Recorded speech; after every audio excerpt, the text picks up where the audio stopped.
Hola Oscar, bienvenido a un podcast sobre Bitcoin. Hola Alberto, muchísimas gracias por la invitación. Gracias a ti por dedicar un rato a estar aquí conmigo hablando de, hablando de temas que me parecen interesantes y que yo creo que a mucha más gente le parecerían interesantes si realmente les dedicase algo de tiempo. En la charla de hoy vamos a hablar concretamente de algo de un tema que mucha gente no se presta a tratar o sobre el cual tienen unas ideas muy fijas. Vamos a hablar de la idea de democracia. Y bueno, creo que es un tema que viene a cuento, en particular en España, porque estamos bueno, cuando este podcast se publique estaremos a una semana, creo, de las elecciones generales que se van a llevar a cabo en este país. Y, siempre que hay elecciones generales, bueno, pues se habla mucho, ¿no? de la democracia y de lo bueno que es el ir a votar y todo eso, ¿no? Y hay un autor que trató esto, la cuestión de la democracia, muy bien, que es Hans Hermann Hoppe, particularmente en su libro de Democracy, The God That Failed, ¿no? Que sería democracia, el dios que falló. Y, y nada, hablando contigo un día, bueno, pues me comentaste tu fascinación por este autor y quería empezar por eso preguntándote qué fue lo que te llevó a Hoppe y qué es lo que más te gusta de este autor. Bueno, debería empezar cronológicamente. Creo que cuando conocí a Jope corría el año 2019. Fue la primera vez que me topé con un escrito de Jope. Yo había empezado en las ideas libertarias y austriacas en economía en 2018 y, y simplemente creo que fue en las redes sociales que me topé con el autor y no tenía idea de quién era él, ni de quién era Rothbard, incluso antes de esto, ni de quién era Mises. Y sí recuerdo que la primera cosa que leí de él fue un ensayo bastante extenso. Se llama La búsqueda libertaria de una gran narrativa histórica. Y creo que eso fue algo, vamos a decirle, fue una manera muy chocante de empezar a leer a Hoppe, porque justamente este ensayo tenía un tono bastante revisionista con respecto a los órdenes sociales actuales y pasados. Y creo que lo que más me fascinó de él siempre fue que me parece bastante claro, es decir, los términos que usa, las palabras, un lenguaje muy fácil también las explicaciones que él hace con respecto a su teoría de derechos me parecen bastante sencillas y aplicables a todos los temas en que escribe. O sea, me parece un autor bastante consistente y es fácil de entender. Para mí, al menos, yo creo que antes que otros, siempre me pareció bastante sencillo. Vale, empezaste por ese escrito, ese ensayo, que no, la verdad es que no lo conozco. No sé si recuerdas exactamente cuál era su punto en ese ensayo. Bueno, este ensayo habla primero sobre cómo deberían los libertarios encarar el asunto del cambio de la opinión pública, ¿verdad? Hmm. Eh, También hace un recuento sobre el orden feudal en general y lo cataloga esencialmente como un orden sin Estado, que no quiere decir que no haya habido abusos y otros problemas, pero esencialmente en una cuestión de índole técnico-legal, digamos, de la ley, en, en ese sentido lo valora, ¿verdad? Porque eh, serían momentos de la humanidad previos al torrente legislativo que tenemos hoy. O sea, el derecho, vamos, por decir de una manera, el derecho era el derecho privado y nada más. Y hoy, como tenemos derecho público transformado en derecho administrativo, constitucional, civil, etcétera, se nos arma un gran lío con las leyes y la legislación. Y lo que Cope, al menos en ese artículo, destaca es que es esta parte de la ley esencialmente, ¿verdad? Que si se arreglaba ciertos problemas que tenía, la servidumbre y alguna que otra institucionalización de prácticas antiderechos, seguramente este sistema de continuar y con esos pequeños arreglos hubiera sido mucho más beneficioso para la libertad y para la humanidad. Prácticamente es lo que sencillamente dice Hoppe, pero en este artículo se dedica a otras cosas también. Habla de Pinker, por ejemplo, desmonta el trabajo de Pinker sobre que vivimos el mejor de los tiempos y diferencia el progreso social del progreso tecnológico o científico, ¿verdad? Que no necesariamente van de la mano. Al contrario, Hoppe lo que hace es demostrar que socialmente estamos peor y de todas maneras es posible estar mejor tecnológica, científicamente y económicamente, ¿verdad? Porque de hecho vivimos los niveles de vida hoy en día son muy superiores de aquellos de la Edad Media. Y bueno, y hace este tipo de análisis, ¿verdad? Diferencia en los tipos de progresos, por qué puede darse de manera disjunta y a ver qué más contaba en este artículo. Habla de asuntos muy interesantes como la ingeniería, que la ingeniería precede a la ciencia, ¿verdad? Que el ser humano en ese sentido como actor descubre como los instrumentos, ¿verdad? Aquello que usa para, no sé, para medir y primero el ser humano construye primero, es decir, el conocimiento demuestra la superioridad, la importancia primaria de la ingeniería antes de la ciencia. Es decir, que todo lo que tenga que ver con el conocimiento científico, del método científico, es algo muy posterior y secundario a lo que primero necesita el hombre, que es ingeniería, comercio y libertad. Es decir que, y me pareció eso muy interesante, ¿verdad? Sí, Y que los científicos normalmente creen que es al revés. sí, sí, creen que primero hay que inventar sobre el papel, ¿no? Y luego en la realidad. No, y en la realidad es mucho más sencilla. El ingenio humano tiene que ser mucho más, por decirlo de una manera, más rudimentario para hacer primero ingeniería y el tema de la ciencia aparece mucho más adelante, ¿verdad? Cuando los niveles de propiedad son tales que la gente se puede tomar el tiempo de reflexionar sobre cuestiones eternas de la naturaleza humana, ¿verdad? En el sentido de las leyes y cosas así. Pero, a ver, es que ese artículo te recomiendo, ese artículo es buenísimo. Y habla de las guerras religiosas como guerras estatales. Es decir, que las guerras religiosas del pasado no eran por la religión misma, sino eran por la intención de crear estados. Pero esto lo explica mucho mejor, ¿verdad? O sea, yo lo estoy resumiendo de esa manera, ¿verdad? Es verdad que hay cosas ahí con las que, bueno, estoy muy de acuerdo, como no podía ser de otra manera con Hoppe, pero además, en particular, en dos puntos. Este último que has comentado de las guerras religiosas me llama la atención porque estoy leyendo un libro ahora que se llama a Distant Mirror, que un espejo lejano, que habla del siglo XIV Ujú. y en particular toma como referencia a un personaje que vivió en esa época, que es Enguerrand de Coucy VII, creo, algo así.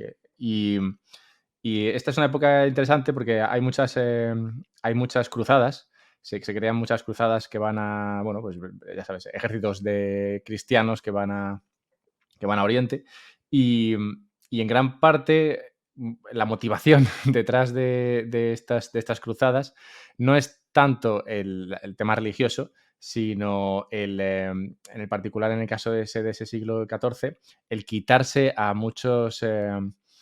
del medio a mucha gente armada y desocupada que estaba causando, bueno, pues muchos problemas en la sociedad. Y entonces montabas una cruzada de estas para que así muchos de estos grupos de personas armadas que iban de pueblo en pueblo saqueando y demás, pues se uniesen a esta cruzada y así por lo menos se fuesen a otro sitio a morir y no se quedasen ahí en Francia en este caso, atacando pueblos y demás. O sea que era un instrumento político del soberano, en este caso del rey, que se ponía de acuerdo con el Papa para, bueno, montamos esta cruzada, sacamos a esta gente de aquí y así recuperamos el control, porque de otra manera no somos capaces nosotros con los recursos, ¿no? del rey de controlar a esas personas que iban por ahí saqueando y delinquiendo. O sea que es bueno, ¿no? ver la realidad y luego compararla con la teoría, ¿no? que comenta Hoppe en ese ensayo. No lo conozco, pero lo leeré, porque también la parte que has comentado de ingeniería en lugar de ciencia me parece importante y descubriremos cuando hablemos bueno, del libro del que quiero hablar, sobre todo del comienzo, bueno, algunas ideas que has ido apuntando también aparecen en él. Pero Pero bien, vale, entonces ese fue el primer artículo o ensayo que leíste sobre Hoppe. Ujú. Y después de eso, bueno, digamos que te gustó mucho su figura y su pensamiento y de alguna manera te dedicaste, ¿no?, a estudiar sus escritos y a trabajar sobre ellos. ¿Puedes explicar un poco esta parte? Porque a mí tampoco me ha quedado muy claro. Sí, y bueno, yo tengo una cuenta de divulgación que se llama Menos Estado. Y con esa cuenta yo empezaba a divulgar antiestatismo, economía austriaca y filosofía política entre anarquismo y liberalismo, siempre un poco moviéndome en ese campo. Y llegaba un momento, bueno, empecé a traducir artículos. Y empecé a traducir algunos artículos de Hoppe. Y cuando en esos tiempos yo colaboraba con el sitio web Centro Mises y había ingresado allí, y después de un tiempo subía mis artículos, o sea, las traducciones, cuando eso todavía no escribía nada, o escribía pero no publicaba nada, y eventualmente me comuniqué con Kinsella, con Stefan Kinsella, que es un alumno muy famoso en el ámbito de Hoppe, conocido y alumno de Hoppe, que escribió el libro Contra la propiedad intelectual, seguro lo conoces. Sí, sí, porque Saifedian y, bueno, y Rayo en España son muy antipropiedad intelectual. Yo me sumo a, a sus teorías. Ah, Y sí, conozco a Kinsella por Saifedian ambos, sí. bueno, y después de eso, yo le empezaba a mandar a Kinsella mis traducciones. O sea, le contaba, aquí he traducido este artículo de Hoppe y le mandaba el link. Y él subía así, como si fuera un anuncio nomás, en un post en la página de Hoppe. Bueno, pasó el tiempo, o sea, me adelanto a toda la historia. Un día le digo si no le parecía bien que yo me encargase de hacer lo que él hace y también hiciera lo que hago hace un par de años, que es subir los artículos enteros, o sea, bien subidos, con los clics de notas que son dinámicos y cosas así, y armé una sección de Hoppe en español en la página de Hoppe, ¿verdad? En la página oficial. Y de allí entonces, de allí en adelante me dediqué a administrar la sección oficial de Hoppe en español, ¿verdad? Reviso traducciones viejas, las vuelvo a subir, hago algunas mías, subo extractos, hay una página donde están en orden cronológicos todas las traducciones que vamos subiendo, están los libros en español de Hoppe, los artículos de las personas que han escrito sobre Hoppe, sobre algún tema o análisis de su obra, y así. Al final me terminé dedicando a eso. En mis tiempos libres, ¿verdad? Esto es algo que se hace ad honorem. Y luego de eso, nada, con Menos Estado anduve 4 años más o menos y ahora estoy descansando. Y estuve en Centro Mises como editor también unos 3 años por ahí. Estuve antes como colaborador y después estuve como editor. Es decir, publicaba algunos artículos de otras personas y también publicaba también en Centro Mises es como una biblioteca grande de autolibertarismo. Hay un poco todo lo que tenga que ver con la línea editorial del Mises y después hay un poco cosas como anexos, o sea, anexos que son de ahí del equipo, ¿verdad? Pero ya eso fue hace un tiempo atrás, ¿verdad? Ahora mismo ya estoy fuera y bueno, sigo con la página de Hoppe y haciendo mis cosas y Menos Estado el año que viene regresaré. Y bueno, esa es mi historia rápidamente en el activismo libertario. Está bien. Las cosas que hacemos ad honorem son sin duda las mejores. Yo también de alguna manera hago el podcast ad honorem. O sea que sí, esas son las mejores, las cosas que hacemos o por vocación, mejor dicho. Y bueno, cuando te descubrí, como comentaba, la parte de Hoppe me llamó poderosamente la atención porque yo no he leído todo de Hoppe, como parece ser que es tu caso, pero sí que leí el libro y lo he leído 2 veces, de hecho, sobre todo la primera parte del libro que Ujú, comentaba, Democracy, The God That Failed. Es un libro que es muy potente, en mi opinión, y como tú dices, está muy bien explicado. Es tan potente ese libro y sus argumentos que, al menos en mi caso, la primera vez que lo leí, iba asintiendo, ¿no? Todas las ideas que se iban presentando, todos los... bueno, ahora hablaremos de la premisa del libro, pero bueno, todo lo que se iba planteando en ujú. él. me hacía sentir. Y luego lo malo es que una vez que sales del libro, te enfrentas a la realidad, y la realidad es dura porque no está cerca de los ideales que nos gustarían.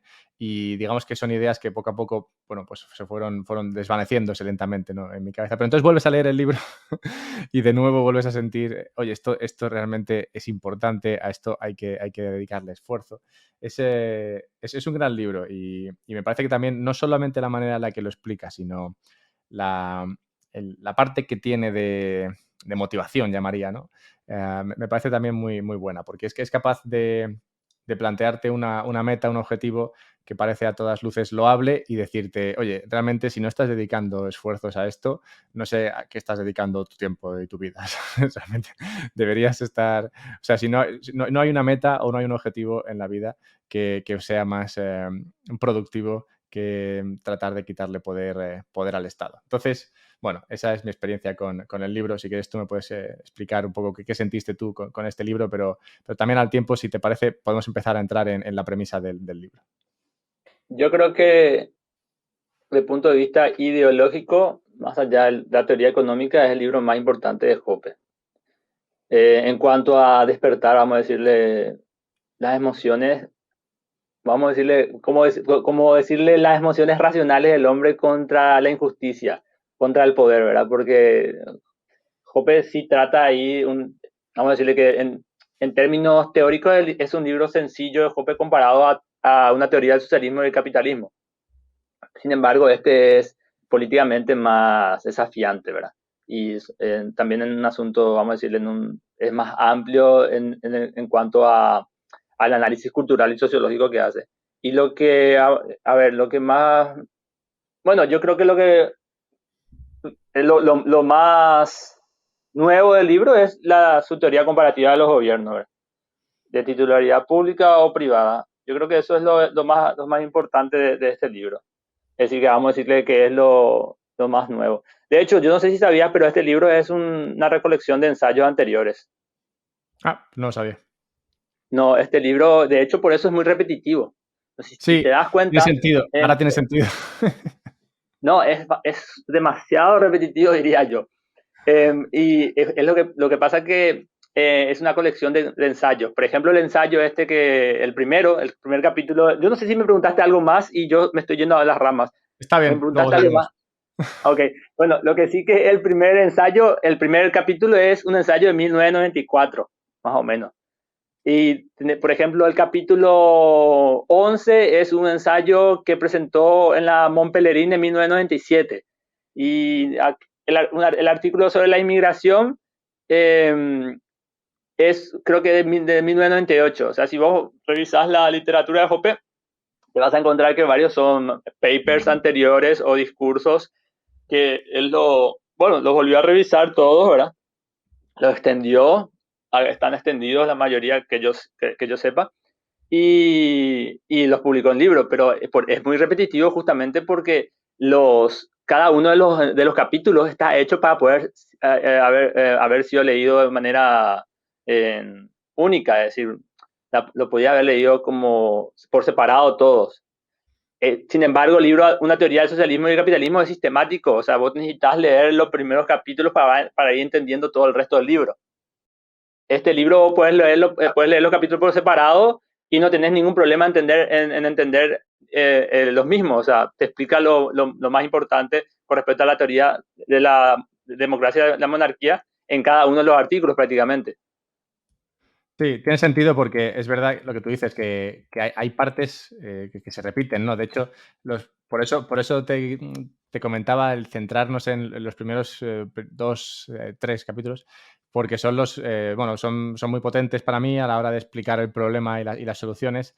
Y sí, luego conforme vas avanzando en el libro, bueno, vas viendo que muchas de las ideas, ¿no?, son las mismas. Entonces, Sí, no sabía que era una recopilación, pero ahora entiendo por qué esa sensación de, oye, parece que está diciendo lo mismo todo el rato. sí, yo creo que se nota mucho, o sea, pero yo entiendo que lo hayan querido hacer, pero siendo un poco crítico, constructivo, creo que algún trabajo tendrían que haber hecho más para que no quedase tan repetitivo. Sí, si bien por ejemplo, hay veces el final del segundo capítulo y el final del tercero son muy parecidos y en el final del tercero, por ejemplo, hace un canto a tratar eso de motivar en las personas el que busquen el cambio, el que se esfuercen en conseguirlo y, por ejemplo, en el segundo no lo hace. Entonces, bueno, sí, es, digamos, una manera diferente de presentar las mismas ideas en algunos casos que sí, bueno. Sí, no, y algunos capítulos son bastante diferentes. O sea, el capítulo de la inmigración es uno muy diferente al resto del libro. Hay algunos que Sí. sí, hay, por ejemplo, y el último, creo que es el último capítulo que es sobre la idea, la imposibilidad del gobierno limitado y las chances de una segunda revolución americana. Esa, por ejemplo, tiene bastantes cosas sobre, o sea, tiene bastantes cosas repetitivas, pero sin embargo habla mucho de la historia política de Estados Unidos, entonces también ofrece, o sea, el libro evidentemente tiene cosas nuevas cada vez que lees cada capítulo. En cada capítulo hay algo que estás aprendiendo y que entendés de una mejor manera o de una manera inicial, pero sí repite bastante, especialmente esos primeros 3 capítulos creo que están los más repetitivos. Bueno, en tu opinión, bueno, ¿qué fue lo que más te o bueno, si quieres mejor, antes de entrar en qué es lo que más te llamó la atención, si quieres, vamos a a dar la premisa del libro y luego seguimos avanzando. La premisa del libro es presentar una teoría que demuestra que la transición de la democracia a la monarquía fue un retroceso social. Es decir, lo que se denomina progreso no es tal y que la transición de la democracia a la monarquía es lo que llama Hoppe un proceso, se constituye en un proceso de civilización. Yo creo que esa es la premisa principal. Sí, y Y propone, obviamente, una solución definitiva al problema del gobierno en general, así sea monárquico o democrático, que es la solución del orden natural o anarquía propiedad privada, conocemos nosotros, capitalismo puro, libertarismo, etcétera. muy bien, pues nada, antes de entrar en materia, vamos a empezar a analizar lo que es el libro y lo que a mí más me llamó la atención de algunas de estas premisas que salen en él. Nada, dejadme que os venda un par de cosas, a ver, que realmente no os las vendo yo, o sea, bueno, sí, bueno, dejadme que os hable básicamente de las maneras en las cuales yo consigo que este podcast salga adelante, en el sentido de permitirme hacerlo cuando, bueno, pues el mundo, como sabéis, me requiere, me exige que tenga algo de dinero para comer y demás. Bueno, pues en este podcast hay varias maneras de ayudarme. La primera es comprándote una Bitbox. Ya ves tú, una Bitbox que te sirve a ti para guardar tu Bitcoin de manera segura y me sirve a mí para poder financiar esta tarea. Bien, pues una Bitbox es simplemente un dispositivo que te permite guardar Bitcoin de manera segura. Es muy sencillo de configurar.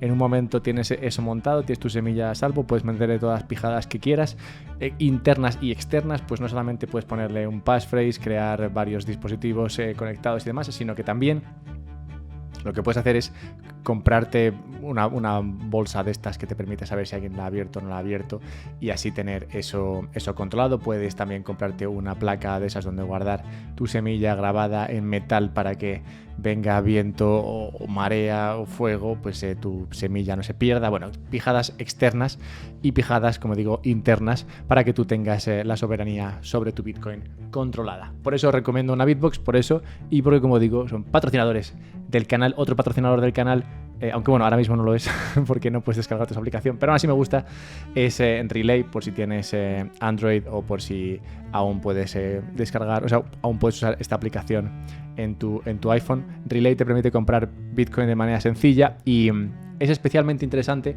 si quieres comprar mucho Bitcoin porque tienen dos servicios, Relay Business y Relay Private, que te permiten comprar cuando tienes más de 50.000 euros, más de 100.000 euros que comprar de Bitcoin. Te ponen a tu disposición una serie de servicios personalizados que son muy interesantes, además de un descuento todavía mayor en las tasas, comisiones, demás de compra. Así que muy interesante, pero bueno, si quieres comprar un poco y rápidamente, también es un servicio muy, muy recomendable.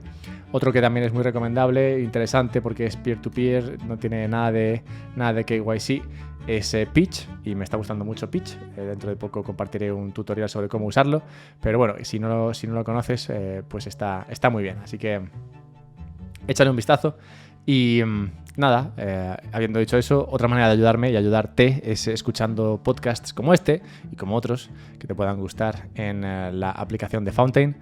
Es una aplicación que te permite mandar sats según vas escuchando tus podcasts. Si no la conoces, míralo porque está muy bien.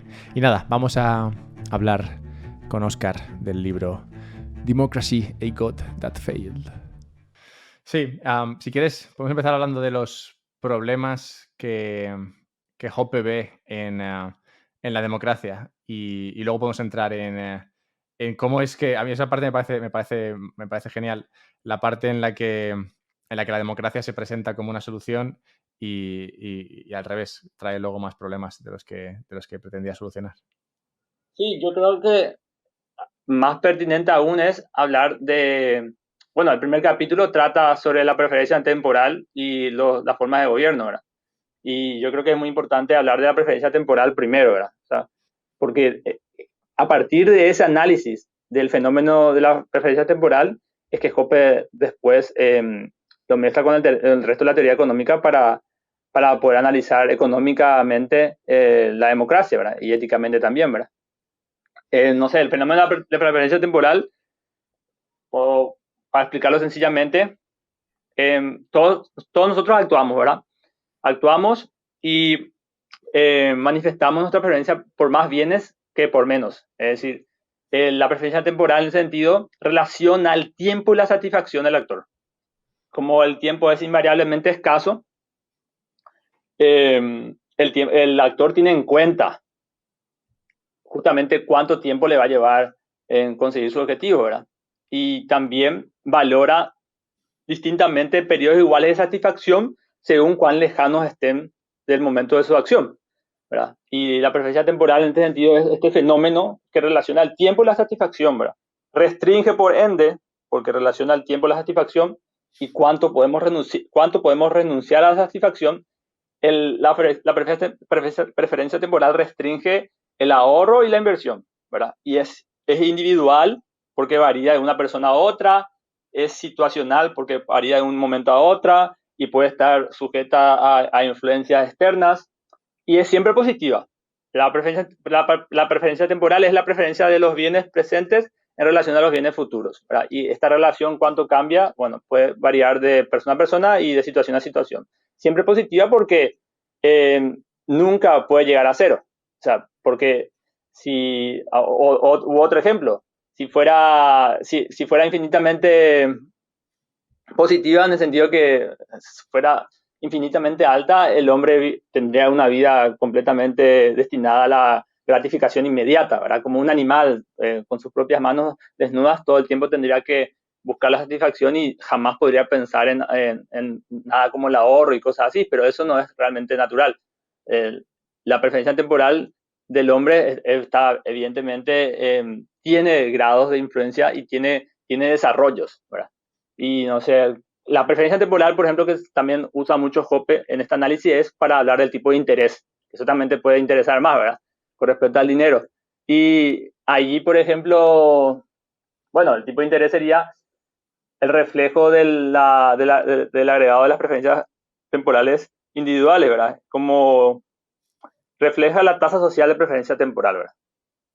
Sí, y me gusta cómo relaciona, Hoppe en particular, me gusta cómo relaciona el tema de la tasa de interés, ¿no? Esa tasa de interés que es, como tú dices, al final el agregado de preferencia temporal en el sentido en el que, bueno, marca lo que están dispuestos a ofrecer y a cobrar, ¿no? Los que demandan dinero y muestra, me gusta cómo lo relaciona con el proceso de civilización, ¿no? Y habla de que ese proceso de civilización que está enganchando un poco con lo que comentabas antes, de que Hoppe ve una diferencia entre el progreso social y el progreso tecnológico. Dice, claro, Ujú. cuando dice, no, la civilización se puede medir por la tasa de interés. Si la tasa de interés va reduciéndose en el tiempo, entonces la civilización se va imponiendo, porque esa menor tasa de interés implica que la gente tiene mayor visibilidad sobre el futuro y es que es capaz de ver al futuro y verlo con más, tener más visión sobre ello, entonces están dispuestos a aceptar una tasa de interés más baja de la que pedirían si no tuviesen visibilidad, ¿no? Por eso comenta, ¿no?, que en momentos de guerra o en situaciones, bueno, problemas de, bueno, si hay enfermedades o si hay desastres naturales, pues en esos momentos la tasa de interés, claro, se eleva muchísimo porque todo el mundo quiere dinero ahora mismo y no tienen visibilidad sobre el futuro, entonces a nadie le importa el dinero dentro de 10 años, de modo que a esos periodos las tasas de interés suben muchísimo para ser capaces de obtenerlo. Pero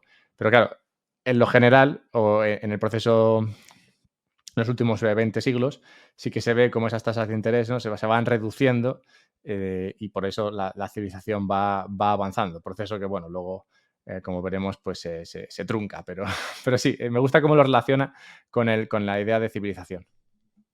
Sí, de hecho, bueno, cuando el tipo de interés sería el promedio del agregado de estas preferencias temporales.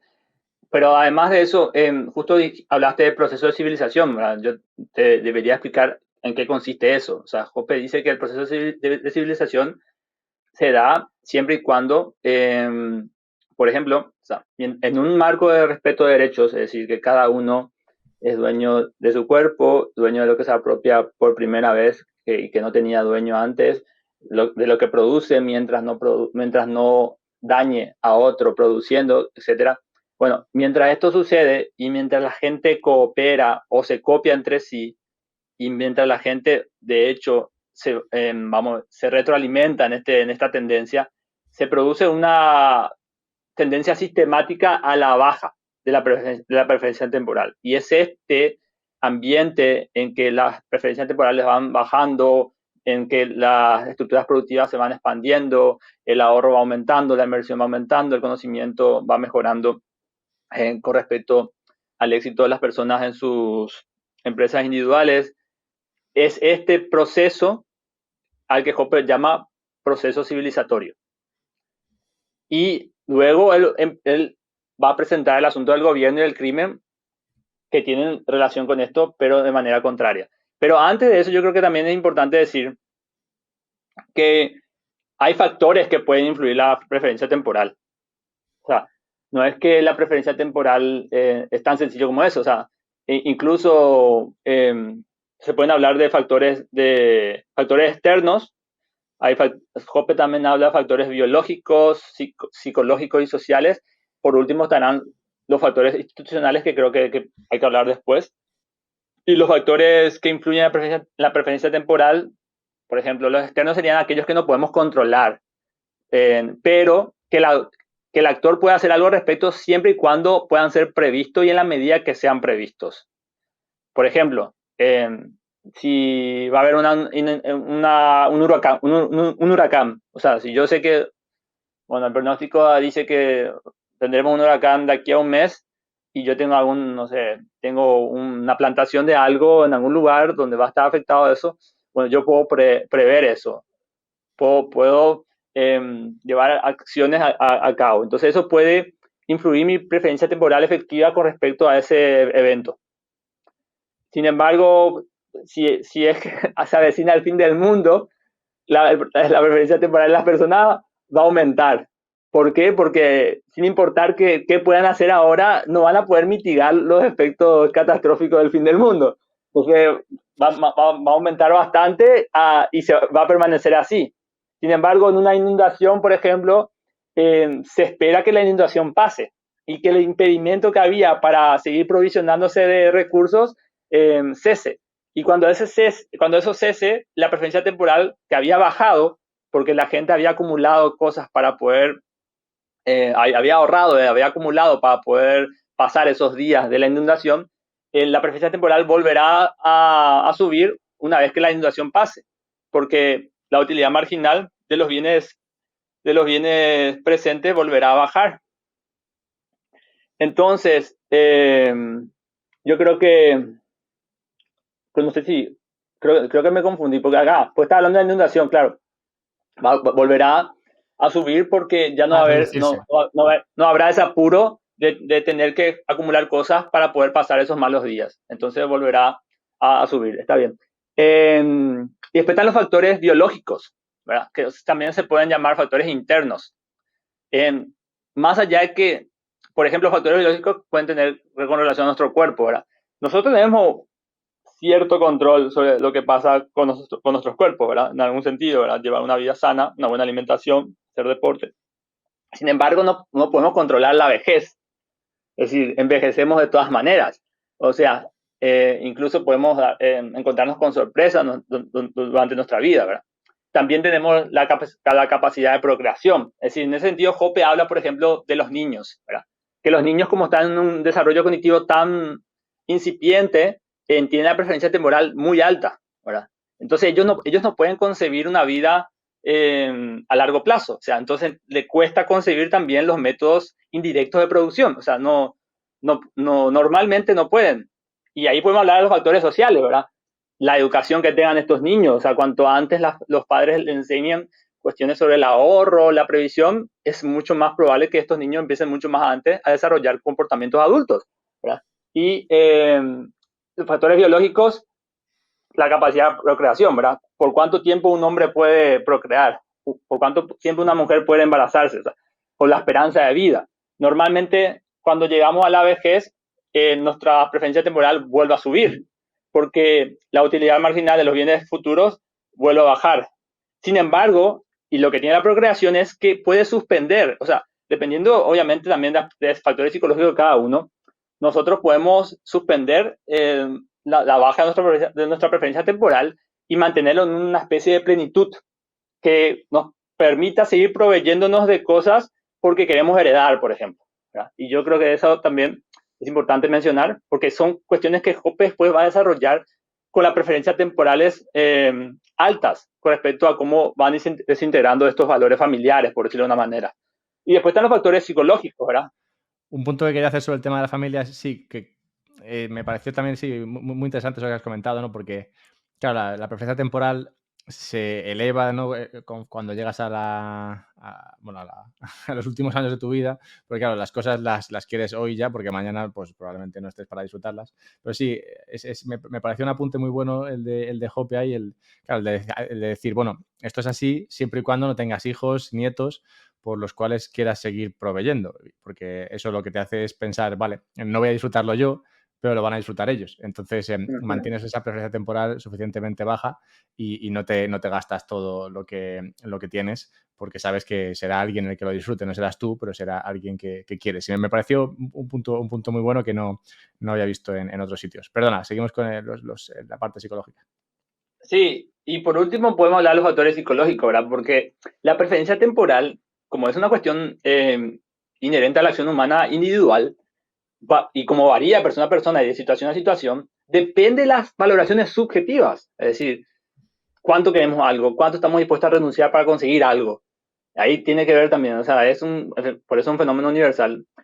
El carácter entonces importa, o sea, el carácter de las personas. Por ejemplo, una persona puede ganar la lotería, puede ser un adulto de 25 años y puede perder todo al cabo del mes, porque evidentemente no supo ahorrar, no supo invertir, no supo renunciar al consumo inmediato, la satisfacción. O sea, entonces, otra vez, vos puedes tener niños, por ejemplo, adultos adolescentes, adultos niños, por decirlo de una manera, o sea, que la preferencia temporal, porque también tiene que ver estos factores concomitantes como el psicológico, también varían en ese sentido, mucho más allá de que una persona ya haya crecido y ya haya desarrollado cognitivamente la capacidad de sopesar mejor las cosas.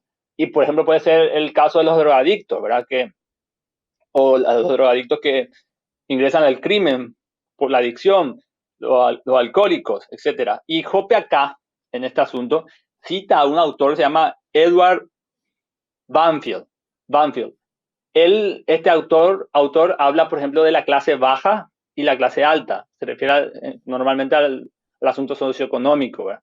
Y dice que normalmente la clase alta, las personas manifiestan una preferencia temporal baja y los de la clase baja presentan una preferencia temporal alta.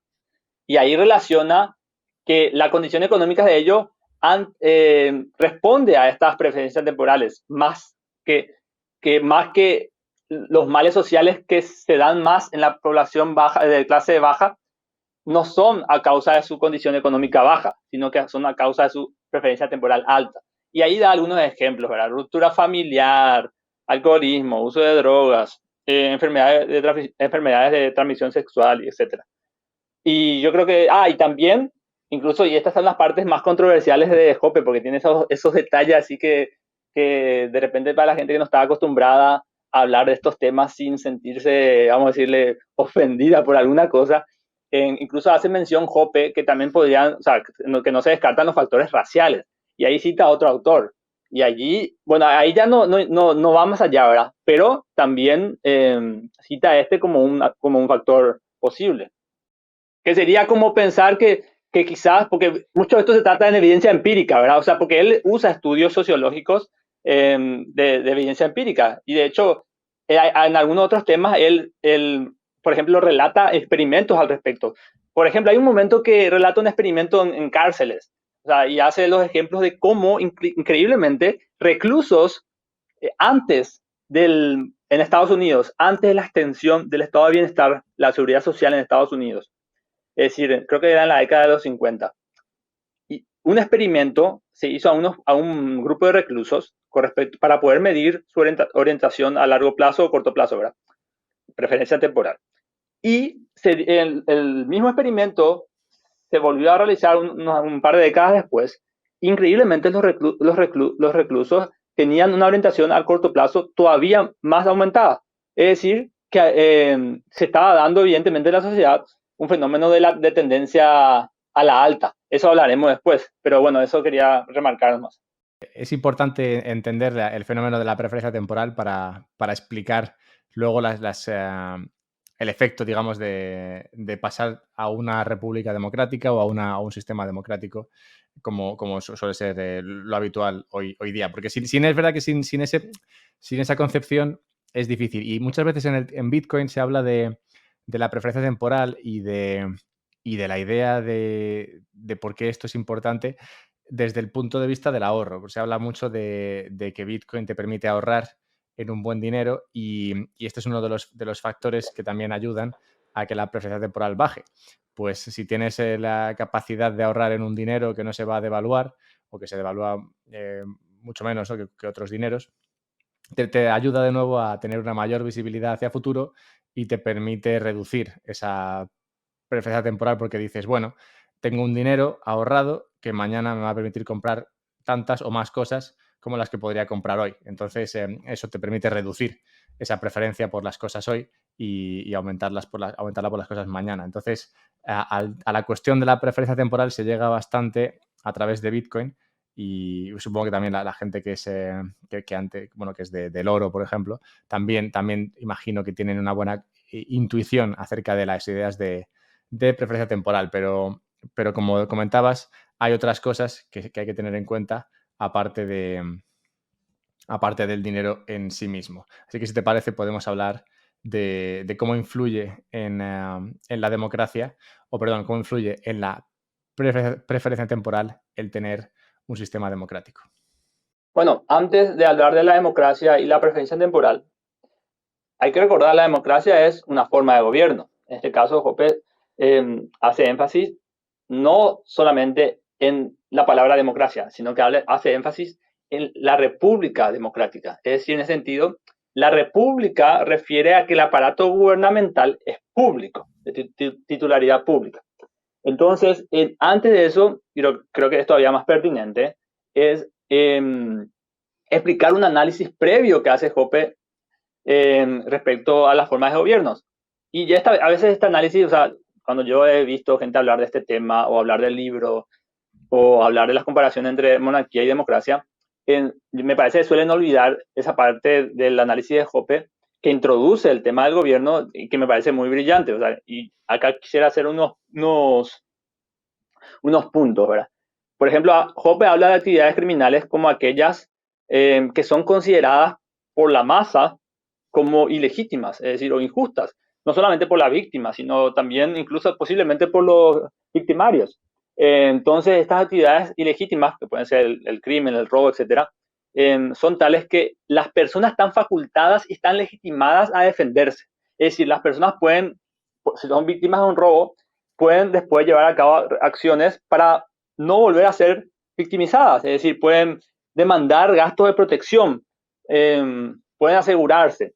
Y en este sentido, Hoppe compara las actividades criminales con, por ejemplo, los desastres naturales. Es decir, dependiendo de su regularidad y frecuencia, etcétera, las personas pueden tomar cartas en el asunto. Sin embargo, estas actividades criminales no son sistemáticas, si son aisladas, circunstanciales. En cambio, las actividades del gobierno son sistemáticas, son continuas. Y aquí hace Hoppe una diferencia.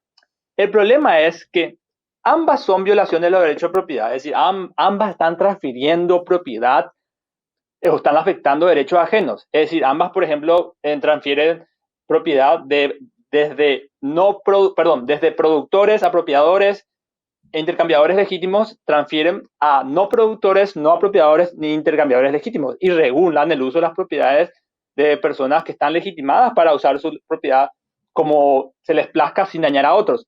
Sin embargo, las actividades gubernamentales son consideradas legítimas por la masa. Es decir, la gente no está legitimada en cuanto que incluso a veces la propia víctima no cree estar legitimada a defenderse del gobierno. Es decir, nosotros, la opresión es tal que nosotros no estamos legitimados por el gobierno y por la masa en general a defendernos.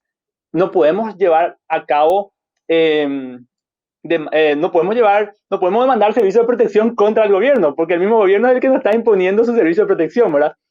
Y eso hace que la acción del gobierno se institucionalice, en ese sentido se vuelve sistemático, es decir, las violaciones de derecho de propiedad del gobierno son sistemáticas, no son asistemáticas como las actividades criminales comunes. Esto hace que la actividad del gobierno sea peor que el crimen, porque las violaciones de derecho de propiedad no solamente violan derechos, ¿verdad? Valga la redundancia, sino que al mismo tiempo elevan el grado de los patrones de preferencias temporales.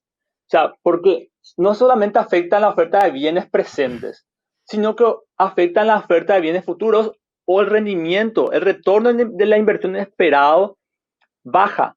Esto hace que las personas se vayan orientando más al corto plazo.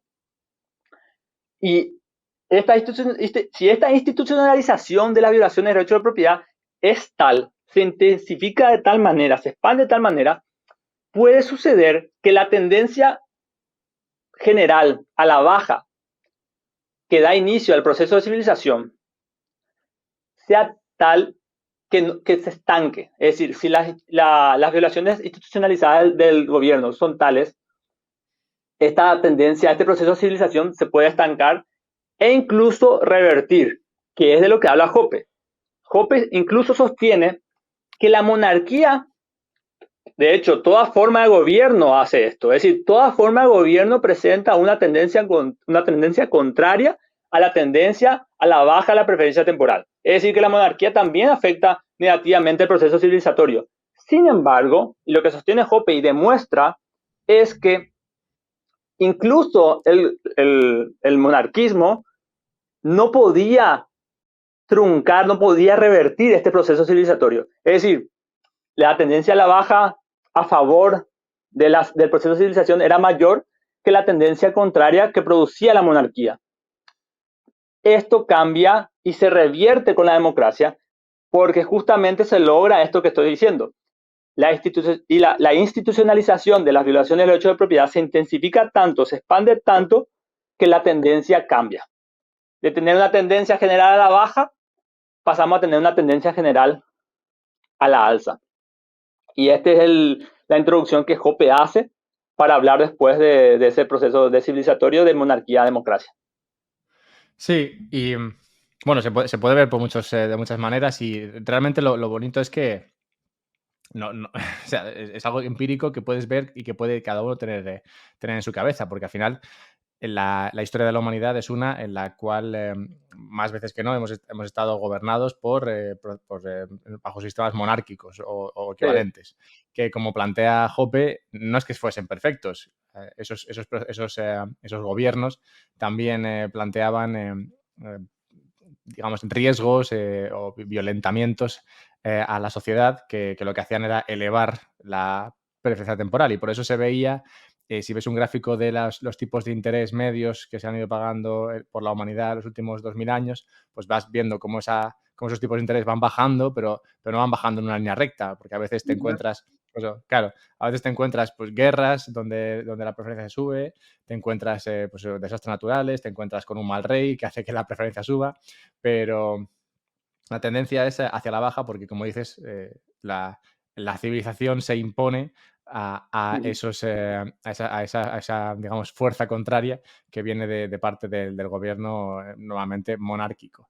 Pero sí, que en algún caso puede darse que esa fuerza contraria al proceso natural tendente a la civilización sea tan elevado que haga que se dé la vuelta el proceso y al revés, y veamos que los tipos de interés suben de media, lo cual indicaría un proceso de descivilización. Y creo que una manera de entenderlo así, por si el ejemplo teórico no se entiende bien o con estas palabras no se entiende bien, es como si la violencia, digamos, democrática, ¿no? Podría ser como si todos los años tuviésemos una inundación, por ejemplo, y Mm. fuésemos incapaces o nos sintiésemos incapaces de defendernos frente a ella. Entonces, todos los años hay una inundación y todos como sociedad nos vemos tan incapaces de hacer frente a ella que directamente dejamos que la inundación pues, nos castigue en la medida que sea. Y claro, esa inundación que ocurre cada año, pues sabemos que va a tener un impacto en lo que hacemos, va a tener un impacto en lo que invertimos, va a tener un impacto en el retorno de las inversiones, va a tener un impacto en nuestras vidas, nos va a hacer más, nos va a focalizar más en el presente y no tanto en el futuro, porque quién sabe, ¿no? Si la inundación te afectará a ti en los próximos años.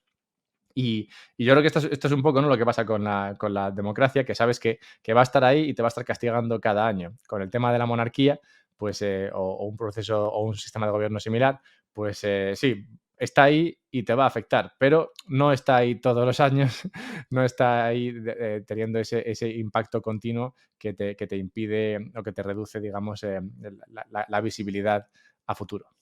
Sí, yo creo que lo que dijiste de la inundación es todavía más sencillo. Podemos hablar de crisis. La época democrática es una época de crisis tras crisis. Imagínate la última crisis del coronavirus, es de hecho una crisis provocada por la política. Es justamente una inundación. Impiden que el proceso civilizatorio, incluso ellos no solamente paralizan el mundo, por decirlo de una manera, sino que provocan todos esos males del proceso civilizatorio con ese tipo de crisis. O sea, y lo hacen, y también las guerras, no sé, la crisis del 2008, la Gran Depresión, etcétera. Son todos ejemplos de inundaciones como vos decís, pero que en el sentido que es todavía más claro que no hace falta imaginarse, sino que hay que hablar precisamente de las crisis a las que nos enfrentamos cada tanto. Por cierto, cuando hablaste de la monarquía, bueno, no, hay muchas otras cosas que tienen que ver con los gobiernos que afectan la preferencia temporal. Es decir, por ejemplo, durante la, durante la era monárquica, eh, hasta casi finales del siglo XIX, la idea de un derecho público era algo todavía lejano a lo que tenemos hoy en día. Es decir, todavía el rey, por lo menos este proceso obviamente llevó años y gradualmente se fue deteriorando, todavía se suponía que el derecho privado era uno. Es decir, que el Estado funcionaba como un cinturón sobre este, pero que no había una diferencia tal entre funcionarios públicos y agentes privados con respecto a la ley. Es decir, que de hecho las guerras pasadas en monarquías eran normalmente asunto de reyes. Entonces el rey tenía que proveerse de su ejército de manera tal que no suceda ahora con la construcción militar. Y de hecho Jope tiene muchísimas citas de historiadores de guerra. Y, por ejemplo, me encantó el ejemplo que hace, yo no me acuerdo el nombre del autor, pero hace el ejemplo del servicio, cómo afectó el servicio militar obligatorio, cómo cambió la naturaleza de la guerra del servicio militar obligatorio. Más allá todavía, ni hablemos de la financiación de la guerra, ¿verdad? Que hace que sea mucho más, más fácil de financiar. Pero el servicio militar obligatorio significaba que los soldados tenían cada vez menos valor. Los reyes no podían tirar los soldados así a que se maten a mansalva. Era un suicidio. Sino que de hecho las guerras, por ejemplo, las guerras monárquicas podían ser tales que nunca se sucedan batallas. Es decir, que hacer retroceder al enemigo, que tenga que consumir todos sus suministros, que tengan que moverse incluso o meterse de nuevo en su frontera. O sea, la guerra se podía solucionar de maneras que no implicaban la matanza masiva que suponen todas las guerras de la época democrática. Y ahí hablaba, por ejemplo, lo que también te debe gustar, que es el tema de la financiación, ¿verdad? Y justamente es en la era del republicanismo democrático que recién los gobiernos pudieron conseguir el papel moneda fiduciario. El patrón internacional oro es el que caracterizó a la era monárquica. Y esto evidentemente era un impedimento para los reyes. No significa que nunca se aprovecharan de la gente con la acuñación y con las leyes monetarias, pero en la era democrática hay muchos contrapesos que dejaron de existir y el contrapeso del dinero es uno sumamente importante. Ni hablemos de la legislación y ahí sí sucede el fenómeno de los derechos, es decir, pasamos a tener un derecho privado, obviamente no perfecto en cuanto a que el rey, porque monopolizaba los servicios judiciales, también hacía que la calidad y el precio de la justicia, calidad disminuida, precio aumentado. O sea, los efectos monopólicos se daban también en la monarquía. Y de hecho, Hoppe dice que durante la monarquía empezó a cambiar el sentido de la compensación. Es decir, que una forma que tenía el rey de aprovecharse de eso, mientras seguía aplicando el derecho privado para el resto de la población no política, es que el rey iba de a poco haciendo que los castigos, es decir, que la restitución le incluyera a él. Es decir, que vos tenías que pagar, por ejemplo, alguna compensación también con el rey, por decirlo de una manera. Esa era una forma en que el rey podía, además de monopolizar los servicios, podía aprovecharse de su privilegio. Sin embargo, durante la época democrática, el crimen se hace cada vez más difuso, porque el torrente legislativo es tal que la gente cada vez pierde más respeto por las leyes. O sea, por lo que hoy está permitido, mañana puede estar prohibido. Es decir, la incertidumbre jurídica es tal que justamente también afecta los grados de preferencias temporales. Es una cuestión que históricamente podemos ver y que a veces también la cultura nos lo presenta. Hace poco estaba viendo una serie que habla del Imperio Austrohúngaro en el tiempo de Sisi Emperatriz. Bueno, de eso va la serie. Y hay una parte muy, bueno, que a mí me parece interesante, ¿no? Porque es la parte del dinero y las finanzas, que me llamó la atención, y es que el emperador de entonces, no recuerdo el nombre ahora, el que se casa con Sisi Emperatriz, está tratando de conseguir financiación para un tren. Quiere una vía de tren que cruce el Imperio Austrohúngaro porque cree que eso va a ser muy bueno para el comercio y demás. Y claro, tú pensarías, bueno, pues es el rey, no le va a costar demasiado conseguir financiación para esto, pero al contrario, le cuesta tanto que no lo consigue. Intenta hablar con banqueros y demás y los banqueros no le prestan dinero porque saben que prestarle dinero a un monarca a veces es muy arriesgado porque los monarcas se meten en empresas que no suelen ser productivas, como por ejemplo guerras y demás, y luego al final no son buenos pagadores. Entonces, en este que tenemos un caso de que un monarca, digamos, dirigente de un país, dirigente de un gobierno, es incapaz de acceder a la financiación que necesita para un proyecto como un tren, cosa que hoy yo creo que sería algo impensable. Si un gobierno democráticamente elegido necesita un tren y está muy convencido de que el tren es lo que necesita, encontrará la manera de, sea vía inflación o sea vía deuda, además, conseguir ese dinero para financiarse las vías de tren que haga falta. Sí, y también hay otra gran diferencia. Creo que esta es una diferencia descomunal entre ambas formas de gobierno, que es que si bien en la monarquía evidentemente había un grupo privilegiado por el monopolio de la expropiación de recursos y de propiedad, esa redistribución se daba de la gente no política, o sea, del pueblo a la clase noble o a la realeza, ¿verdad? Una vez que el proceso democrático se instala, la redistribución también se da dentro de la sociedad civil. Y de hecho esto es primordial para el político democrático. ¿Por qué? Porque así es lo que se llama la compra de votos. O sea, cada vez más las personas sufren de la redistribución de manera que yo, que no estoy en el gobierno, me puedo beneficiar de la redistribución del ingreso y de la riqueza. Y ahí entra lo que se llama el estado de bienestar, que es justamente eso, la redistribución del ingreso y la riqueza dentro de la sociedad civil. Si yo estoy contribuyendo con impuestos, no uso los servicios públicos, uso los servicios privados, yo estoy financiando para quienes solamente usan los servicios públicos.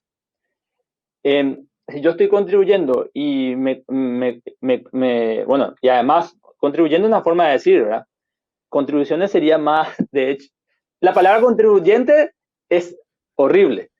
Tendría más sentido en las épocas monárquicas, que allí sí había escenarios en que las personas realmente contribuían con el gobierno. Porque esa es otra cosa que cuenta Hoppe, o cuenta también, Hoppe tiene muchísimas citas de Juvenal, y de Juvenal escribió varios libros y tiene muchos análisis con respecto al poder y los gobiernos, ¿verdad? Y ahí también, de hecho, Hoppe cita a Juvenal, que cuenta que no, el poder de los monarcas no era absoluto ni limitado, o sea, no se podía comparar a lo que tenemos hoy. Hoy, de manera unilateral, los gobiernos dicen que tenemos que pagar tal cosa y tenemos que pagar tal cosa. Que tenemos que pagar un nuevo impuesto, tenemos que pagar un nuevo impuesto. En las monarquías no había tal cosa. Y también, discúlpame que acá me vaya por las ramas, justamente Hoppe, cuando cita de Juvenal, hace clara la diferencia que se puede tener entre autoridad y poder. En ese sentido, los órdenes de gobierno del pasado, la era monárquica en general, o para atrás, descansaban mucho más en el principio de la autoridad y no en el poder. La autoridad en ese sentido es normalmente asentida, voluntaria, y el poder no. Pero ¿qué pasó? Como estas autoridades iban teniendo apoyo en ciertas partes de la población, eso le daba la posibilidad de después extender su autoridad, pero de manera espuria, y lo transformaban en poder. Y cuenta acá de Juvenal, en una de las citas de Hoppe, que los pueblos más libres son los que más descansan en la autoridad, y los menos libres son los que más se someten al poder. Y ahí hace la diferencia entre autoridad y poder. Y antes de eso, si los premios que yo tengo por producir mejores bienes y servicios cada vez son más afectados, los atractivos para tener una vida empresarial o productiva cada vez son menores, y los atractivos para llevar una vida de vagabundo cada vez son mayores. Y allí justamente afecta los patrones de preferencia temporal. Hace que, es como dice Hoppe, se produce la Infantilización. eso, de la sociedad. O sea, nos vuelve cada vez más niños. Y ese es un efecto principal del estado de bienestar. Después tenemos también la preferencia temporal con respecto a la propiedad pública del gobierno, refiere a los encargados del gobierno, como el tema de la deuda. Si yo no tengo que hacer cargo de la deuda, es decir, el gobierno, si yo, encargado del aparato público, contraigo deuda, yo no tengo que pagar la deuda, la tiene que pagar el gobierno siguiente, pero el gobierno siguiente tampoco tiene por qué pagar la deuda, y así se va aumentando y aumentando. Sin embargo, en las monarquías, como el gobierno era de propiedad, de titularidad privada, las deudas eran deudas del rey. Y cuenta Hoppe que incluso los tipos de interés que se aplicaban a los reyes eran bastante superior, porque justamente por el riesgo de morosidad. Y entonces ahí te das cuenta otra vez de cómo el mismo aparato del gobierno, siendo público, implica también la tendencia a la alza de la preferencia temporal de los encargados del gobierno. Y también acá está el otro ejemplo con el capital social.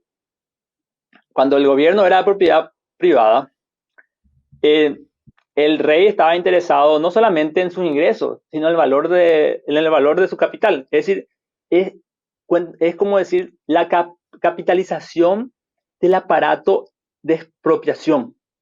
Pues yo tengo una máquina que se dedica a, a extraer rentas de la población. Me tiene que preocupar que esa máquina sea productiva, entre comillas. Entonces yo cuidaba el aparato expropiador, no expropiando tanto, porque si yo no tengo una población productiva y próspera, no hay mucho que yo pueda sacar, ¿verdad? Porque no se puede extraer nada de donde no hay producción. Entonces el gobierno privado tiende a la moderación, tiende a cuidar su patrimonio, porque todas las rentas que podía adquirir el gobierno privado las podía sumar a su patrimonio privado. Entonces, también implica moderación. Esta moderación no solamente se ve internamente, se ve externamente cuando hablábamos de la guerra, para poder financiar las guerras, financiar los ejércitos. Y de forma interna también sucede el fenómeno de la conciencia de clase. Con el gobierno privado estaba claro quién eran los gobernantes y el acceso al gobierno estaba completamente limitado. De hecho, y una de las políticas de expansión de los gobiernos monárquicos era la política de los matrimonios. Es decir, para que los gobiernos monárquicos pudieran expandir su territorio de monopolio de la expropiación, tenían opciones menos costosas que las guerras. Podían hacer casar a sus hijos con distintas dinastías. Y este carácter hacía que incluso los reinos monárquicos no necesitaban ser contiguos. Es decir, vos podías tener un reino que incluía territorios separados. Hoy no sucede eso. Hoy un país es un territorio contiguo, o sea, no, salvo excepciones, que salvo Alaska. Después, todos los países están marcados de una manera concreta. Los reinos no eran así. Esto implicaba que a veces los gobernantes monárquicos eh, fueran gobernantes de distintos tipos de personas, es decir, con diferentes lenguas y culturas. Y las perspectivas monárquicas en ese sentido de esa era cosmopolita. Pero cosmopolita siempre en el sentido de que el rey se encargaba de los asuntos del rey de una manera muy peculiar. Es decir, si yo no me metía con la población más allá de los impuestos, por decirlo de una manera. Entonces, incluso durante las guerras, como era un asunto de reyes, la vida económica seguía su curso, la vida, el intercambio cultural seguía su curso. Esto no sucede con las guerras democráticas. Las guerras democráticas se vuelven estatales, dejan de ser asuntos territoriales o de herencia o de matrimonio o lo que sea, o problemas entre dinastías, empiezan a ser guerras ideológicas. No basta con el asunto del territorio, sino que hay que aniquilar al oponente. Y las guerras monárquicas no solamente se implicaban esa separación con respecto al asunto del rey con la población civil, sino que además había una clara diferencia entre los combatientes y los no combatientes. De la misma manera que hay una conciencia de clase con respecto a los gobernados y los gobernantes. Entonces, había un respeto generalizado del derecho internacional en el asunto bélico. Toda esta tradición de la guerra, por decirlo de una manera, se destruye durante las guerras monárquicas, perdón, durante las guerras democráticas. O sea, las guerras totales del siglo XX son la viva muestra de esto. O sea, cualquier persona ya no puede excluirse voluntariamente de la guerra, es decir, te invade la guerra. Las poblaciones civiles empiezan a ser objetivos estratégicos de los ejércitos, algo que estaba completamente prohibido en las guerras monárquicas. O sea, de hecho, Hoppe cita, contrariamente, porque lo que hace es criticarlos, que había una creencia de algunos escritores, y acá cita a Mill, a Montesquieu y creo que a Manuel Kant, que eran todas personas que más o menos favorecían el asunto de la república. Y Hoppe lo que cuenta es que había, o lo que yo diría, es que la visión de algunos filósofos con respecto a la guerra y a la monarquía era engañosa. ¿Por qué? Porque ellos creían que como las guerras eran fácilmente iniciadas, esto implicaba que fueran más devastadoras, pero era absolutamente lo contrario. Justamente los reyes, como era un asunto muy particular de ellos, tenían sus propias reglas. Y si bien podían iniciar fácilmente la guerra porque era un asunto privado, las podían culminar mucho más fácilmente. Y como tenían que hacerse cargo con sus recursos de ella, tenían que ser mucho más cautelosos y respetaban mucho más las poblaciones civiles porque justamente de eso dependía que ellos pudieran seguir usando su aparato expropiador. Es cierto, eso no significa que no había abusos. De hecho, lo que vos estás diciendo, los tipos de interés podían subir y volver a bajar. O sea, no es una línea recta. O sea, es completamente, vamos a decirle, tiene altibajos. Pero comparado a la época democrática, la tendencia había sido a la baja. O sea, yo creo que hay que tirar algunos números, Jope, que creo que hasta finales del siglo XIX el tipo de interés había bajado tanto que rondaba por los 2,5% y que después de la Primera Guerra Mundial empezaban a subir. Y no solamente eso, las tasas de ahorro, ahí también se manifiesta mucho esto, que se supone que con los salarios reales que van incrementando, no solamente la gente proporcionalmente debería ahorrar más, sino que normalmente sucede que la proporción aumenta. Es decir, en otras épocas las tasas de ahorro aumentaban no solamente proporcionalmente, sino que lo hacían por encima. Y no se puede decir que en el cambio de siglo del 18 del 19 al 20 nos hayamos empobrecido tanto. Y entonces Jope ahí demuestra también empíricamente que la única respuesta a esto es justamente el fenómeno de la preferencia temporal. Si las tasas de ahorros disminuyeron después de la transición. Y eso solamente puede ser porque la gente está menos dispuesta a ahorrar.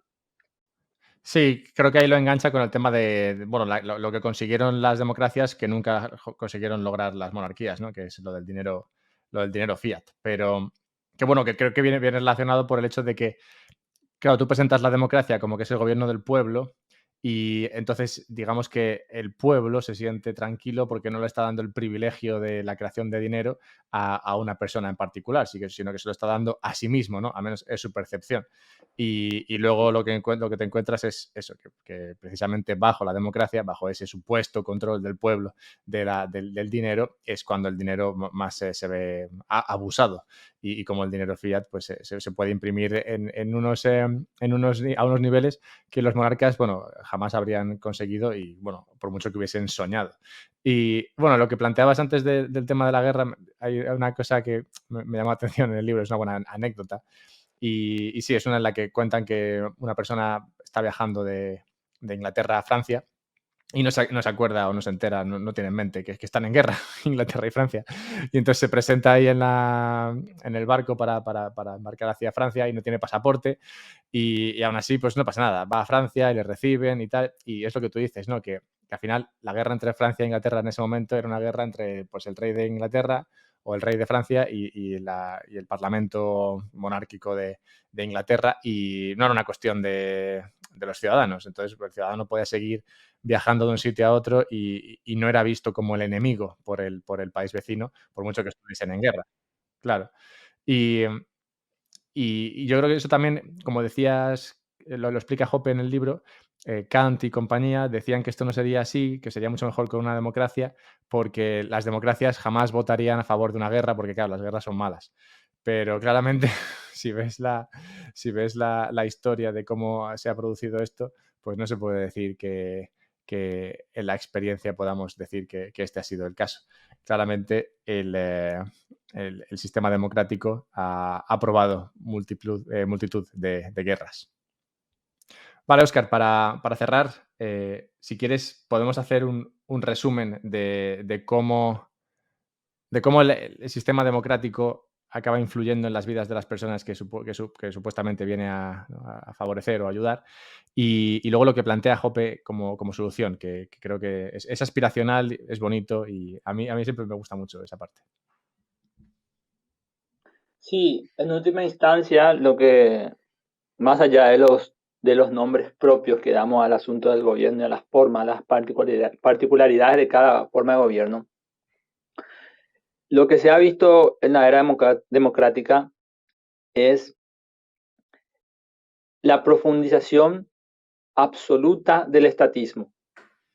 Cada parcela de la vida social hoy en día casi no podemos imaginar alguna que no esté regulada. Y Hoppe en ese sentido hace algunos ejemplos ilustrativos con respecto a la regulación en Estados Unidos, ¿verdad? Que los libros de regulaciones tienen, no sé, ocupan estantes enteros de biblioteca, que el índice tiene como 700 páginas, y esto lo decía Hoppe en el año 2001 en ese libro, es decir, o antes, porque justamente algunos ensayos son anteriores, o sea, no podemos imaginar lo que es hoy. La democracia ha supuesto no solamente el gobierno de las mayorías, entre comillas, sino que yo creo que una forma de verlo es que el gobierno es la mayor parte de la vida social. ¿En qué sentido? Que está en todo. Y en lo que supone esto es que realmente somos mucho menos libres. Es decir, que la esclavitud en ese sentido no ha dejado de existir. Somos esclavos del Estado. Seguramente la esclavitud ha sido refinada. Eh, el amo tiene mucho más recursos para invocar legitimidad, pero la esclavitud es en ese sentido todavía latente. Y lo que Hoppe al final dice es que la única manera de cambiar esto es a través de la opinión pública, es decir, porque al fin y al cabo lo que sostienen los gobiernos, más allá de que obviamente hay engaño y hay fuerza, es que la gente avala hasta cierto punto. Incluso aunque la gente critique acciones del gobierno, en última instancia cree que el gobierno tiene que existir, que tiene que hacer ciertas cosas. Y que así como antes la idea de la monarquía fue deslegitimada, obviamente para peor, la idea de la democracia también puede ser deslegitimada. Y así como hoy no podemos concebir volver al orden monárquico, puede darse el caso y deberíamos conseguir que sea de vuelta inconcebible tener un gobierno democrático. Pero la solución a esto no es el gobierno en sí, que como hemos mencionado antes, su mera existencia implica una tendencia contraria con respecto al proceso civilizatorio.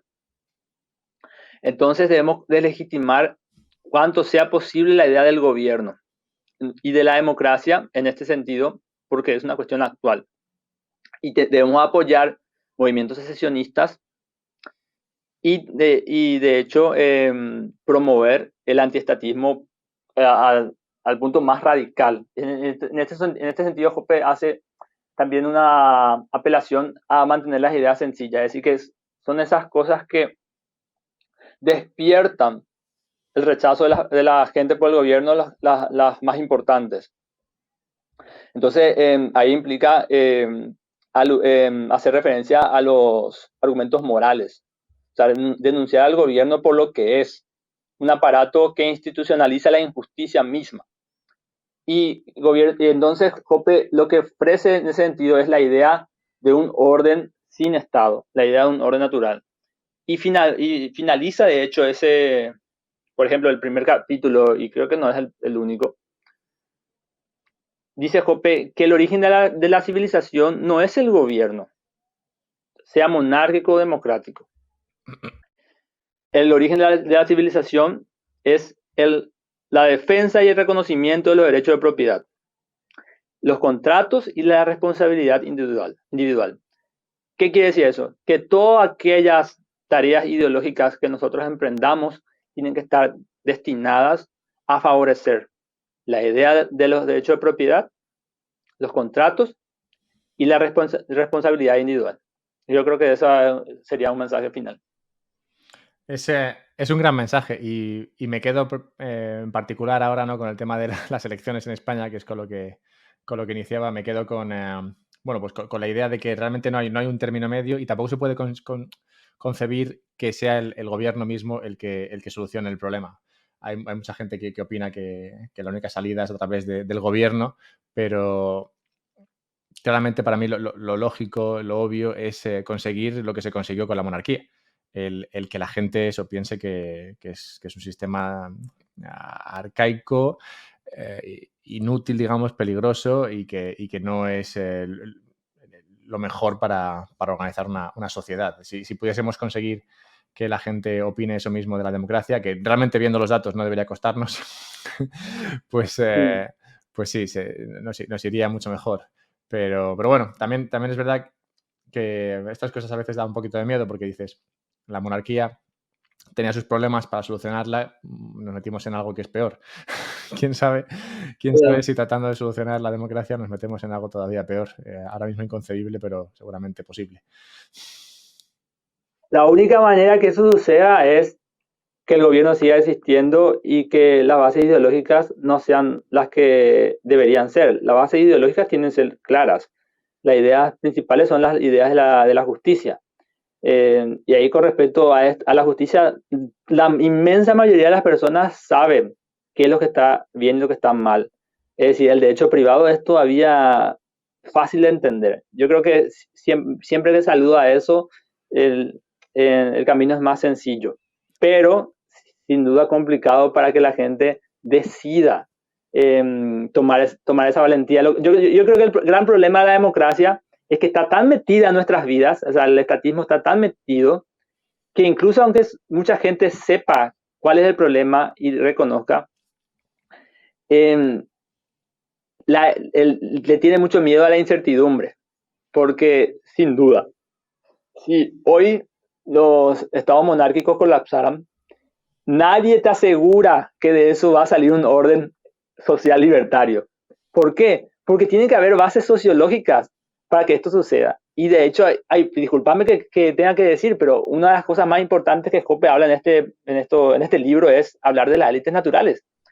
Los procesos de civilización implicaban que surgían élites naturales, es decir, gente que por su sabiduría, sus talentos, su capacidad, su riqueza, eh, llegaba a ser, de repente en pequeñas comunidades, ser tenida en cuenta como autoridades, ¿verdad?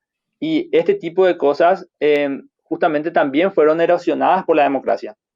Entonces, uno de los otros consejos es que hay que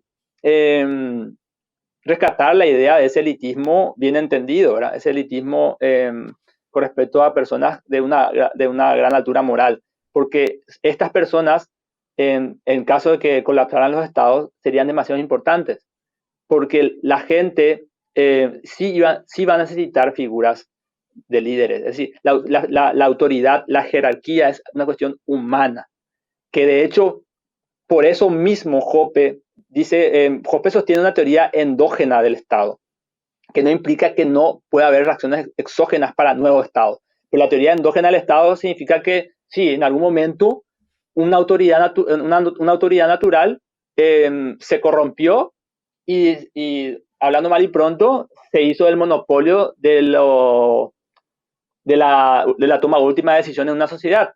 Esa sería más o menos una forma de teoría del Estado. Pero estas autoridades naturales serán completamente cruciales para que en caso de un colapso del gobierno democrático haya una posibilidad de realmente construir un orden social libertario.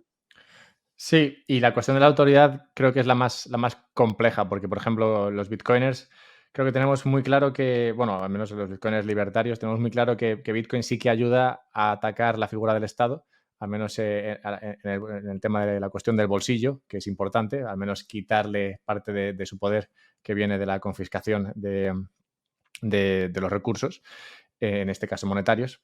Pero la parte de la autoridad es una complicada porque no es en mi cabeza tan obvio la existencia de estas figuras que imagino que, llegado el caso, no sé, surgirían.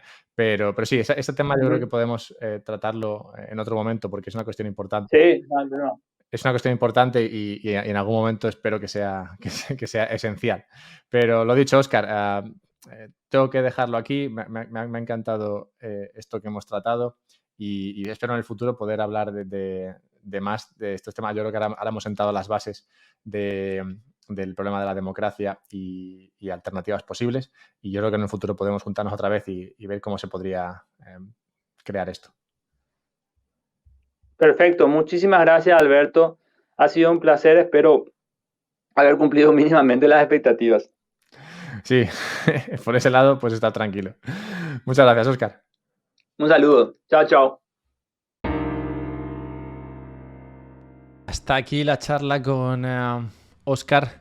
Desde que leí este libro he querido hablar de él con alguien y me alegro mucho de haber encontrado a Óscar para esto. Además, en el momento en el que grabo este podcast con él, estamos a escasas 1 o 2 semanas, 3, de unas elecciones generales en España y de hecho el hablar con él, recuperar, releer este libro me hizo pensar o me hizo tener una idea que podía hacer y que, bueno, de hecho ya ha empezado en el momento en el que publico este podcast, que es analizar cómo ha evolucionado la democracia en España y ver si este impacto que se ve teóricamente en el libro de Hoppe, el que se describe por Hoppe, es un impacto que podemos ver en la realidad.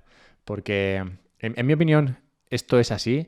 Claro que cada democracia tiene sus tiempos, cada sociedad tiene sus tiempos. Hay otros factores que influyen. Pero en mi opinión, esto que comenta Hoppe aquí es muy importante y realmente puede demostrarse empíricamente. Y para eso me puse a analizar cómo ha evolucionado la democracia en España y empecé a estudiar los discursos de los distintos presidentes que habían recitado durante su discurso de investidura en estos 50 años casi de democracia en España, porque en esos discursos se puede intuir a qué clase de español le estaban hablando, si era un español adulto o un español más infantilizado. Bueno, todo esto se puede ver en esos discursos. Y por eso empecé esta tarea. Van a ser tres podcasts, una serie de 3, que van a tener esta entrevista con Óscar entre medias, por si falta algo de contexto en esos análisis, pues creo que este podcast con Óscar es genial para entender un poco de dónde surgen mis ideas en este sentido. Así que nada, espero que os guste y que hayáis disfrutado de esta charla y que lo penséis, sobre todo, porque creo que es una cuestión que se piensa poco y hay que dedicarle un poco de tiempo a esto. Bueno, pues habiendo dicho eso, nada, recordad lo que os he comentado antes sobre Bitbox para ayudarme, Relay o Pitch si queréis comprar Bitcoin y Fountain si queréis escuchar podcasts y recibir y enviar sats. La manera en la que funciona Fountain, por si no la conocéis, es que, bueno, es como cualquier otro sitio para escuchar podcast. Lo que pasa es que tú vas recibiendo sats según vas escuchando. Es una especie de lotería. Cada día recibes más o menos sats en función de una lotería. Recibes un sat o hasta 100 sats, creo que es por cada minuto que escuchas. Y además puedes enviar sats a tu creador y a tu creador de contenido, ¿se entiende? No creo que puedas enviar al creador en sí mismo, sea cual sea quien tú creas que es. Total, que así funciona Fountain. Que lo disfrutéis, que lo probéis y que me digáis si os mola, ¿vale? Venga, pues todo eso dicho, hala, un abrazo y a cuidarse.